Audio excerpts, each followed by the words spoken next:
कक्षा 9वीं के सभी छात्रों को मेरा प्यार भरा नमस्कार।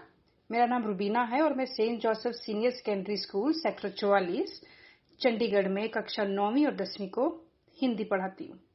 छात्रों, आज हम जिस पाठ को पढ़ने जा रहे हैं, यह पाठ आपकी जो हिंदी की पुस्तक है संचयन, उसमें दिया गया है और पाठ का नाम है हामिद खां। और इस पाठ को लिखा है हिंदी के सुप्रसिद्ध लेखक S.K. पोटेकाट ने। ये एक बड़ी साधारण सी कहानी है, लेकिन बहुत गहराई से हमें एक संदेश देकर के जाती है, जिसको कि हमें जरूर याद रखना चाहिए।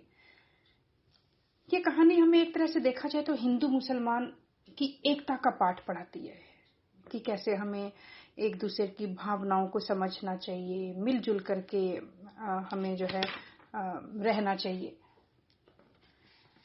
तो कहानी की शुरुआत ऐसे होती है कि एक बार लेखक जो है वो सुबह के समय जब समाचार सुनता है तो कहीं ना कहीं उसे ये समाचार सुनाई देता है कि तक्षशिला में भीषण सांप्रदायिक दंगा हुआ है। जब वो ऐसी खबर सुनता है तो उसे मन ही मन वो भगवान से प्रार्थना करता है कि हे भगवान, दंगे की चिंगारियों में उसके हामिद भाई को सुरक्षित रखना। जब लेखक सुनता है कि तक्षशिला में भीषण सांप्रदायिक दंगा हुआ है, तो जो तक्षशिला है ये पाकिस्तान में एक जगह है और लेखक हिंदुस्तान में रहता है। तो लेखक का फिर तक्षशिला के साथ कैसे संपर्क हुआ, या फिर लेखक जब इस खबर को सुनता है तो कहीं ना कहीं एक मुस्लिम व्यक्ति को अपनी दुआओं में याद करता है, उसके लिए दुआ मांगता है, जिसका नाम हामिद खां है। लेखक हामिद खां के संपर्क में कैसे आया, ये हमारे लिए सोचना और जानना बहुत आवश्यक है। जिस कहानी, जब तक हम इस कहानी को नहीं पढ़ेंगे तब तक हमें समझ में नहीं आएगा। तो जब ये लेखक खबर पढ़ता है तो थोड़ा सा परेशान हो जाता है, तक्षशिला के बारे में सोचने लगता है, वहां पे रहने वाले हामिद खां के बारे में सोचने लगता है। असल में हुआ क्या कि 2 साल पहले लेखक पाकिस्तान में तक्षशिला के खंडर देखने गया था। वो रेलवे स्टेशन के पास स्थित एक गांव में से निकला तो लेखक को असल में बहुत भूख लगी थी, प्यास लगी थी। उस समय खाने के लिए लेखक के पास कुछ था नहीं, तो जो पास में गांव था तो उन्होंने सोचा कि उस गांव में चलता हूँ, कोई छोटा मोटा शायद कोई होटल या ढाबा, कुछ भी कोई खाने की जगह मिल जाएगी तो वहां पे जो भी थोड़ा बहुत जैसा भी मिलेगा मैं खा के अपनी भूख शांत कर लूंगा। तो जब उस गांव में जाता है तो वहां की गलियां वो देखता है, बड़ी तंग गलियां हैं, घनी आबादी है और बेढंगे तरीके से सब चीजें बनी हुई हैं, किसी का सिर मुंह ही नहीं है, जगह जगह धुआं है, मच्छर है, एक तरह से कह लो गंदगी का साम्राज्य एक तरह से लेखक को हर तरफ नजर आया। पर इसके बावजूद भी लेखक की खाने और पीने की इच्छा नहीं दबी, क्योंकि उसको भूख इतनी लगी थी। उस समय उसको वो वातावरण इतना महत्वपूर्ण नहीं लग रहा था। हर तरफ से चमड़े की बदबू भी आ रही थी। जगह जगह उसने देखा कि लंबे ऊंचे कद के पठान जो है अलमस्त चाल चलते हुए घूम रहे थे।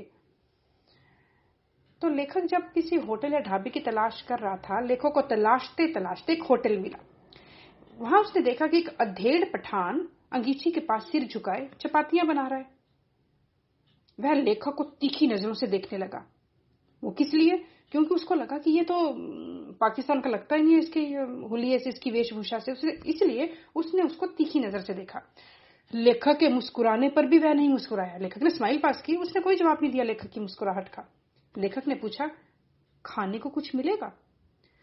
पठान ने बेंच पर बैठने का इशारा किया, जुबान भी नहीं लाई, बेंच पर बैठने का इशारा किया और कहा, चपाती और सालन है। थोड़ी देर बाद पठान ने लेखक का परिचय पूछा। उसे हिंदू जानकर, जब लेखक ने कहा ना कि मैं हिंदू हूं और ऐसे हिंदुस्तान से आया हूं, तो उसे हिंदू जानकर उसने पूछा, वह हिंदू होकर एक मुसलमान के होटल में खाना कैसे खाएगा? एक मुसलमान के घर में या एक मुसलमान के हाथों का या एक मुसलमान के स्थान पर खाना कैसे खाएगा? लेखक ने बताया कि वह हिंदुस्तान में मद्रास के आगे मालाबार नामक एक स्थान पर रहता है। उनके यहाँ हिंदू मुसलमान का कोई भेद नहीं है। वे बढ़िया चाय और पुलाव खाने के लिए हमेशा मुसलमान होटल में जाते हैं। हमें तो कभी ऐसा महसूस नहीं हुआ, हम तो आम खाते हैं मुसलमान होटल में जाकर के खाना। मुसलमानों को भारत में बनी जो पहली मस्जिद भी उन्हीं के राज्य में है। उनके यहाँ तो हिंदू मुसलमानी जो दंगे हैं, हिंदू मुसलमानों के दंगे ना के बराबर होते हैं। हामिद खां को तो लेखक की बातों पर विश्वास ही नहीं हुआ। बोला, काश मैं आपके मुल्क में जाकर अपनी आंखों से ये सब देख सकता। हामिद ने दुखपूर्वक कहा, पाकिस्तान के हिंदू ऐसी बातें फख्र के साथ किसी मुसलमान से नहीं कर सकते।